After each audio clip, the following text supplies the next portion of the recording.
नहीं नहीं चाचा शिवपाल की। अच्छा। तो शिवपाल सिंह लगातार ये कह रहे हैं कि उनका जो शिष्य है वो धोखा देकर के गया और उनके जितने साथी गए हैं ये सब गाड़ी का कुत्ता समझ रहे हैं। उनकी इस गाली का जवाब हम गाली से नहीं देंगे। मैनपुरी लोकसभा और जसवंतनगर विधानसभा की जनता कमल के फूल की बटन दबा करके समाजवादी पार्टी को धूल चटा करके और रघुराज साक्य जी को सांसद बना करके देगी। अच्छा, आजम खान के जो है चुनावी चर्चा, उनके लिए क्या कर रही है पार्टी? वहाँ कमल खिल रहा है, तीनों सीटों पे कमल खिल रहा है। लेकिन ये तो लगातार कह रहे हैं कि नेताजी की श्रद्धांजलि के तौर पर संवेदनाओं वाला नेताजी को श्रद्धांजलि हमने भी दिया है, हमारे संपूर्ण नेतृत्व ने दिया है और हमारे बाबूजी कल्याण सिंह जी वो भी पूर्व मुख्यमंत्री थे, वो तो श्रद्धांजलि भी नहीं दिए हैं। नेताजी का अपमान करने वाले नेताजी के नाम पर वोट मांग रहे हैं, शर्म आनी चाहिए इनको। तो लगातार रामगोपाल यादव भी चुनाव आयोग से शिकायत करने गए कि उनको शिकायत, क्योंकि उनका चरित्र जो रहा है वो सोचते भाजपा भी वैसा करती है।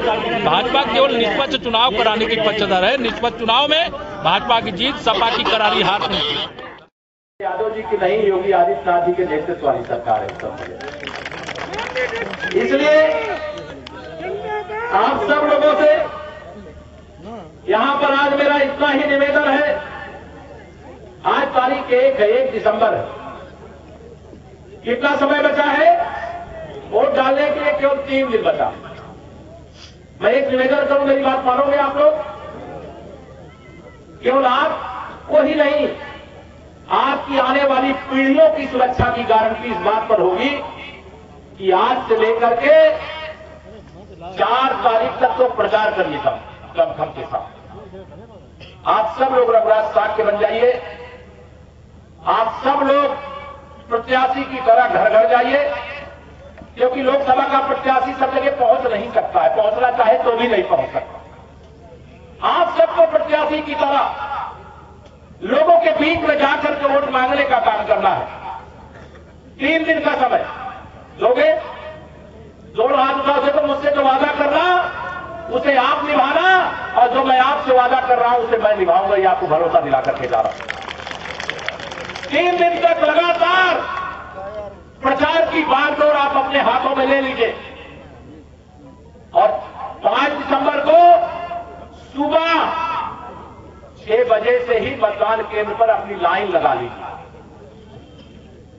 वोट डालने के लिए लाइन लगाना पड़ता है ना। सुबह 6 बजे से ही पहले मतदान करेंगे, बाद में जलपान करेंगे। यह तय करके जाइए और 5 तारीख को ईवीएम मशीन को कमल के फूल से लबालब कर दीजिए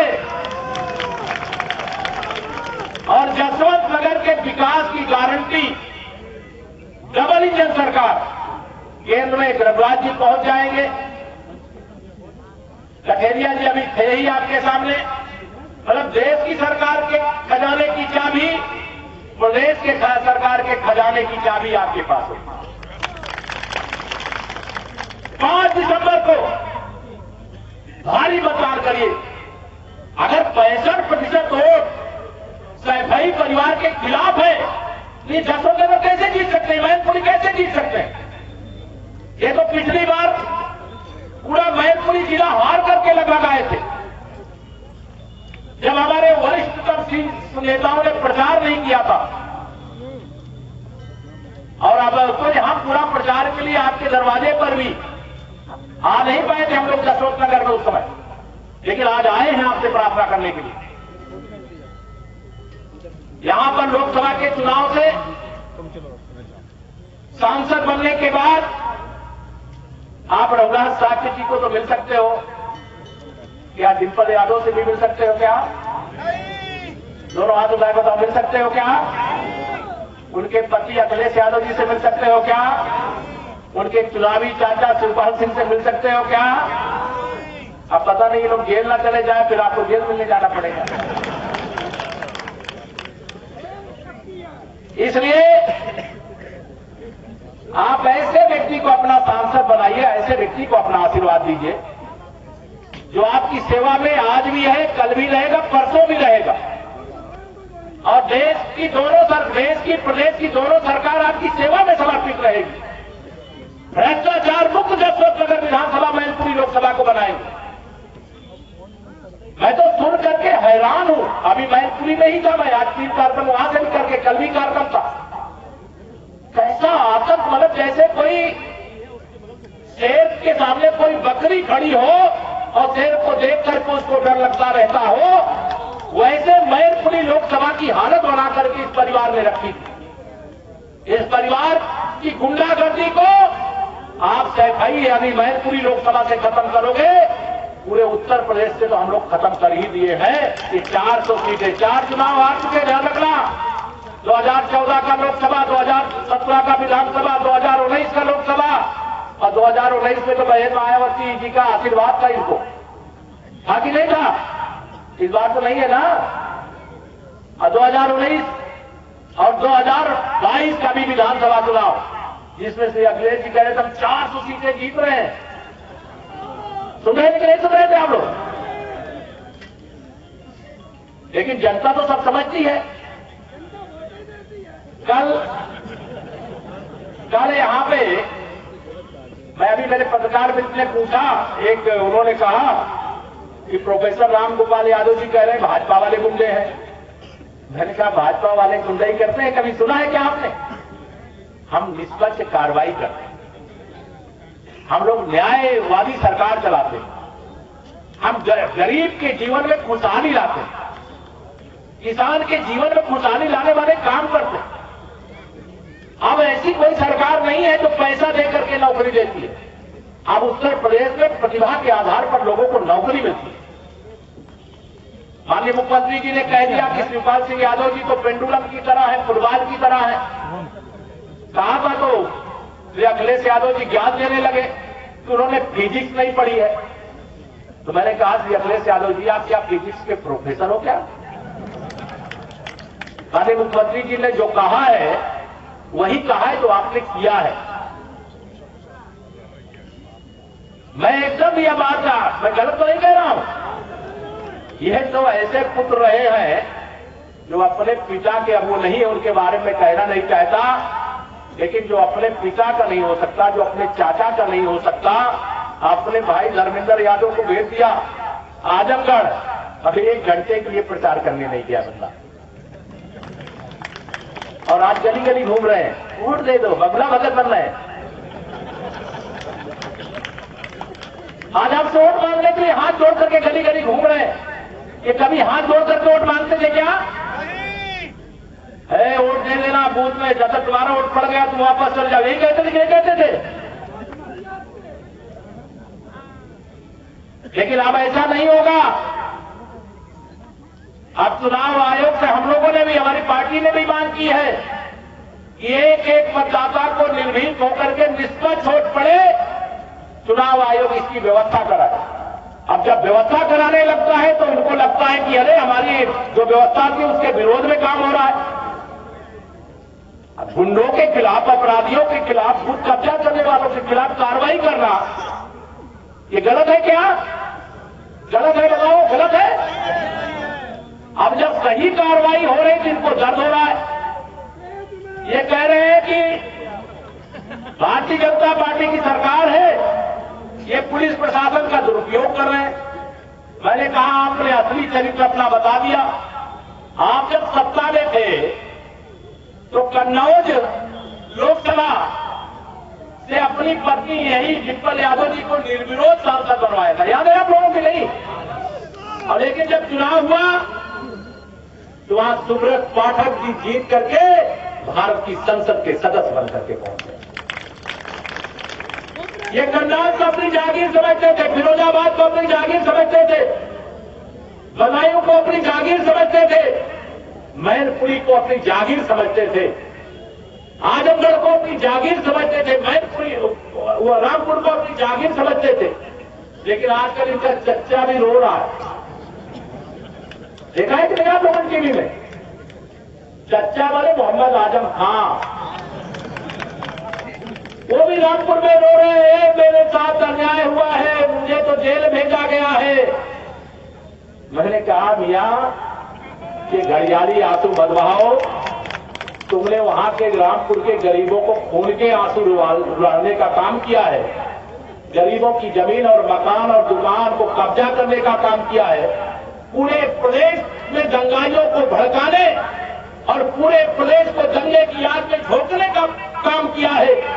जिससे हिंदू और मुसलमान के बीच की दूरी बढ़ती रहे और तुम्हारी राजनीति चलती रहे। आज श्री अखिलेश यादव जी, मैंने सुना है रामपुर गए। रामपुर गए नहीं है, वो सोचते हम चच्चा के यहां प्रचार करने चले जाएंगे तो चच्चा के नाम पर यहां का मुसलमान डिंपल जी को वोट दे देगा। लेकिन क्या मुसलमान अब इतना पागल रह गया है क्या? अगर भाजपा की सरकार में 5 साल में एक भी दंगा नहीं हुआ तो इस दंगा नहीं होने से सबको सुरक्षा मिली कि नहीं, सबको राहत मिली कि नहीं मिली? यहां जसवंत नगर वालों को मालूम नहीं होगा दंगे की का दर्द क्या होता है। कानपुर नगर वालों को मालूम है, हमारे कई लोग बैठे। मुजफ्फरनगर वालों को मालूम है, मेरठ वालों को मालूम है, पूरा प्रदेश कर्फ्यू लगा रहता था। लेकिन आज वह सारा कुछ बदल गया है। कोई अवैध कब्जा करता है, अगर उसके खिलाफ कार्रवाई होती है, प्रशासन वहां बुलडोजर लेके पहुंचता है तो कहते हैं बाबा का बुलडोजर आ गया। अच्छा, अवैध कोई कब्जा किया हो, बताओ, तो उसे हटाना चाहिए कि नहीं हटाना चाहिए? धीरे से बता देगा। हटाना चाहिए। यहां तो बहुत कब्जा है। 5 तारीख आपके नाम, 5 तारीख तक आप पूरा कमल खिलाने के लिए लगाइए। 8 तारीख को वोटों की गिनती हो जाने के बाद रघुराज भाई को सांसद बना करके आप सब आशीर्वाद देकर के इनको भेजने के बाद उसके बाद ठीक से कार्रवाई शुरू हो। तो मेरी आप सब लोगों से इतना ही निवेदन है, नहीं खड़े हैं हमारे वाले 5 दिसंबर के बाद, 8 दिसंबर के बाद भी आपके साथ खड़े हैं और आगे भी खड़े रहेंगे। और आदरणीय मानवेंद्र जी, मैं कहना चाहूंगा, आपसे निवेदन करना चाहूंगा, रघुराज साक्य जी को यहां की जनता के आशीर्वाद से 5 तारीख को कमल की बटन दबाना है। 8 तारीख को वोटों की गिनती के बाद माननीय मोदी जी की सेना में जैसे आजमगढ़ में इनको हराया, जैसे रामपुर लोकसभा में हराया, वैसे मैनपुरी की लोकसभा में भी हरा करके माननीय नरेंद्र मोदी जी की सेना में एक सदस्य के रूप में उत्तर प्रदेश से और 66 से 67 सांसद हो जाएंगे। इसलिए मैं अपने क्षेत्रीय अध्यक्ष जी से कहना चाहता हूं कि 8 तारीख के बाद एक कार्यक्रम आप और रख लीजिए, पूरी टीम के साथ। आप सबको धन्यवाद देने के लिए, आप सबको मिठाई खिलाने के लिए आना चाहिए। बुलाओगे? दोनों हाथ लगा बुलाओगे? और मैं आप सबको भरोसा दिलाता हूं, पहली बार लोगों को लग रहा है कि सैफई परिवार के कैद से आजादी मिलने जा रही। सही है कि नहीं, बताओ? दोनों हाथ, सही बात है कि नहीं सही बात है? और सैफई से ही समाजवादी पार्टी शुरू हुई है और सैफई से ही समाजवादी पार्टी को समाजवादी पार्टी बना दो। इसको उखाड़ करके फेंक दो। अभी मैं हेलीकॉप्टर से उतरा, जहां पर कल बताए कि वहां पर सभा थी। जितनी संख्या में आप यहां पर आधे हिस्से में है, उतने लोग भी उनकी सभा में नहीं जुटे। अब इनको लगता है कि ये तो पूरी उत्तर प्रदेश उनकी जागीर थी। हत्या करना, डकैती करना, फिरौती लेना, जमीन पर कब्जा करना, मकान पर कब्जा करना, इनका तो पूरा का पूरा काला काला इतिहास है कि नहीं है, बताओ? गरीब आदमी मजदूरी करके पैसा लेके जा रहा हो, रात दिन मेहनत करके खेत में कुछ पैदा किया और बाजार में बेच करके पैसा लेकर के जा रहा हो, कोई व्यापारी व्यापार करके 2 पैसे कमा करके अपने घर जा रहा हो, रास्ते में लूट लेते थे, इनके 500 गुंडे लुटेरे रुकते थे कि नहीं रुकते थे? लेकिन अब लूट सकते हैं क्या ये? दोनों हाथ लूट सकते हैं क्या? वहां भी जो पहले की घटना है उनकी भी जांच करवाएंगे।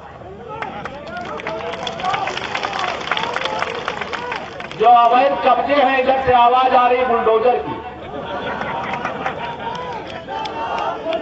8 दिसंबर तक हम लोग कुछ नहीं बोलना चाहते, लेकिन 8 दिसंबर के बाद किसी अपराधी को छोड़ेंगे भी नहीं, यह भी आपको बताना चाहते हैं। किसी भ्रष्टाचारी को छोड़ेंगे नहीं, यह भी आपको बताना चाहिए। छोड़ना चाहिए क्या अपराधी को? छोड़ना नहीं चाहिए ना। भारतीय जनता पार्टी की सरकार इसीलिए आप सबके आशीर्वाद से आई। मैं जानता हूं यहां इन्होंने भारतीय जनता पार्टी के नाम का, सरकार का दुरुपयोग करके शिवपाल जी या अखिलेश जी या उनकी पार्टी के कई लोग विधानसभा में पहुंच गए। अफवाह फैला रहे थे कि 10 तारीख को तो हमारी सरकार बनने वाली है, 10 तारीख को देख लेंगे। कहते थे कि नहीं कहते? बताओ। 10 तारीख बस। अब इनका खेल खत्म हो गया है। साइकिल पंचर नहीं हो गई, खंड खंड हो गई है। कल एक इनके चाचा प्रोफेसर रामगोपाल यादव जी हैं, चुनाव आयोग में गए थे, कह रहे थे कि यहां पुलिस वाले बहुत परेशान कर रहे हैं सपा के गुंडों को, प्रशासन बहुत परेशान कर रहा है। आप बताइए, इनका तो इतिहास जो रहा है ये वही जानेंगे ना। हम तो केवल निष्पक्ष चुनाव हो इसके समर्थक हैं।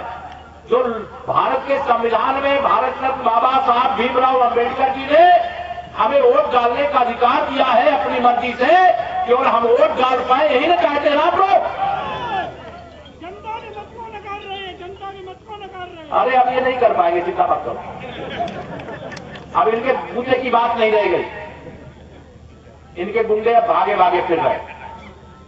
इनके अपराधी माफिया जो जिनको इन लोग पाल करके सदा आपको डराते थे, धमकाते थे, आपको वोट डालने से रोकते थे।